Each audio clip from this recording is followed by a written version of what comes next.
अस्सलाम वालेकुम गाइस, कैसे हैं आप। उम्मीद करती हूँ कि आप लोग खैरियत से होंगे। गाइस, आज की कहानी है एक खौफनाक हवेली की। गाइस, ये सच्ची कहानी है। ये कोई ऐसे वैसी मन घड़त बात नहीं है। ये एक सच्ची कहानी है। लाहौर के एक एरिए में ये हवेली है, बहुत बड़ी, जिसके बारे में लोगों का कहना था कि ये मनहूस हवेली है। सालों से वहाँ कोई नहीं रहता था, वो सुनसान थी। वहाँ पे रात के वक्त बहुत सारी आवाज़ें आती थी, जैसे कहाँ वहाँ पे कोई लोग रहते हैं। कभी कभार वहाँ पे लाइटें भी जल रही होती थी। कोई भी रात को उसकी तरफ जाने की जरूरत ही नहीं करता था। कुछ अरसा गुजरने के बाद वहाँ के उस एरिए के कुछ नौजवान थे, जिन्होंने कहा कि ये सब झूठ है, हम इस हवेली का राज जानेंगे, इस हवेली में जाएंगे। वो 3-4 दोस्त थे, उन्होंने प्रोग्राम बनाया कि जाके इस हवेली के राज को देखते हैं कि असल में ये है क्या चीज़। जो लोगों ने इसके बारे में कहानियाँ घड़ी हुई हैं, हकीकत में ऐसा कुछ है भी या नहीं। तो वो कहते कि हम तो किसी जिन्नों वगैरह पे और ऐसी चीज़ पे यकीन ही नहीं रखते, ऐसा कुछ भी नहीं होता। जबकि जिन अल्लाह ताला की मखलूक है, कहीं भी वो बसेरा कर सकते हैं। लड़कों के अंदर ये तजस्सुस था कि हम देखते हैं कि इसमें असल में है क्या।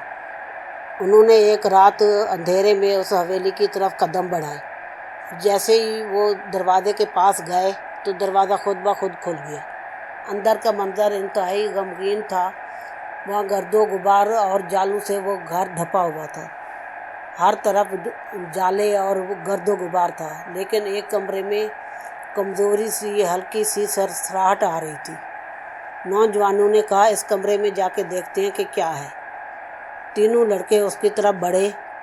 जब दरवाज़ा खोला तो अंदर से देखा तो इतने वो डर गए कि उनकी धड़कनें तेज़ हो गई। वो कमरे के अंदर गए और उनके कदमों की आवाज़ गूंजने लगी। कमरे में एक पुरानी कुर्सी रखी हुई थी, जिस पर काले रंग का कपड़ा पड़ा हुआ था। एक लड़के ने जब वो कपड़ा उठाया तो उसके सामने एक अजीब सी साया नज़र आया और वो डर गया। जैसे ही वो साया उन्होंने देखा तो तेज़ी से वो बाहर की तरफ भागे। साया ऐसे लग रहा था जैसे कोई इंसान हो। जैसे ही वो बाहर भागे, उनकी आंखें दहशत की और परेशानी की वजह से ऐसे खुली हुई और बहुत वो परेशान थे और कमरे की तरफ बाहर भागने की कोशिश कर रहे थे। जैसे ही वो बाहर भागते, उनको ऐसे महसूस होता है जैसे हम बाहर नहीं जा रहे बल्कि अंदर की तरफ ही जा रहे हैं।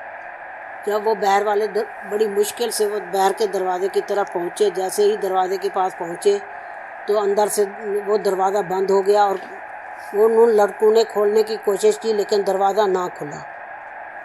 उसी लम्हे अंदर से कमरे से आवाज़ आई कि ये जगह तुम्हारा इंतज़ार कर रही है। वो आवाज़ इतनी भयानक थी और खौफज़दा थी कि लड़के बहुत परेशान हो गए। अगले ही लम्हे एक नौजवान अपने आप को बाहर पाने की कोशिश कर रहा था कि एकदम उसने चीख मारी। चीख मारकर वो गिर गया। जैसे ही वो गिरा, उसके कानों से और नाक से खून बहने लगा। लड़के हवेली के अंदर फंस गए और लड़के दूसरे अपने साथी को निकालने की कोशिश करते रहे, लेकिन उनके पास कोई ऐसी मदद नहीं थी कि वो बाहर निकल सके, क्योंकि हवेली की दीवारें बहुत ऊंची ऊंची थी। हवेली के अंदर से अजीबोगरीब आवाज़ें आ रही थी। लड़के बहुत परेशान हुए। लड़के अपने साथी को ठीक करने की कोशिश कर रहे थे, लेकिन वो नाकाम रहे। आखिर बहुत कोशिश करने के बाद पता नहीं फिर उन्होंने कुछ तिलावत की, कुछ पढ़ा, आयतल कुर्सी पढ़ी या क्या किया कि अचानक ही दरवाज़ा बाहर वाला खुला तो वो अपने साथी को छोड़ के भाग गए। 2 लड़के बच गए, लेकिन एक ना बचा। वो अपने उस साथी को, जो बेहोश था और उसके आँखों और नाक मुंह से खून आ रहा था, उसे छोड़कर उन्होंने कोशिश की कि बाहर निकले, कि इसको अगर उठा के जाते हैं तो जा नहीं सकेंगे। बड़ी मुश्किल से दरवाज़ा थोड़ा सा खुला और वो दोनों बाहर निकल गए और उसे अब साथी को वहीं छोड़ दिया। उस दिन के बाद फिर वो कभी भी उस हवेली में नहीं गए और ना ही लोगों ने उस लड़के को दोबारा वहाँ से निकालने की कोशिश की। दूसरे जो लड़के 2 घर वापस गए अपने घरों को, तो वो बीमार हो गए। काफ़ी अर्सा बीमार रहने के बाद انہوں نے یہ سارا ماجرا بتایا، تو وہاں کے لوگ پھر کبھی بھی اس حویلی کی طرف نہیں گئے، نہ ہی وہاں سے پھر وہ لڑکا کبھی نکل سکا، تو نہ ہی کسی نے کوشش کی کہ اسے باہر نکالیں۔ رات کے وقت کبھی کبھار اس حویلی سے آوازیں آتی ہیں مدد کے لیے، جیسے کوئی پکار رہا ہو، کہہ رہا ہو کہ مجھے بچاؤ، مجھے بچاؤ۔ آج کی کہانی آپ کو کیسی لگی؟ امید کرتی ہوں کہ آج کی کہانی آپ کو لوگوں کو بہت پسند آئی ہوگی۔ اگر میری ویڈیو پسند آئی ہے تو ویڈیو کو لائک کریں، دوستوں رشتہ داروں میں شیئر کریں۔ میرے چینل کو سبسکرائب نہیں کیا تو سبسکرائب کریں۔ پھر ملیں گے ایک نئی کہانی، نئی ویڈیو کے ساتھ۔ اللہ حافظ۔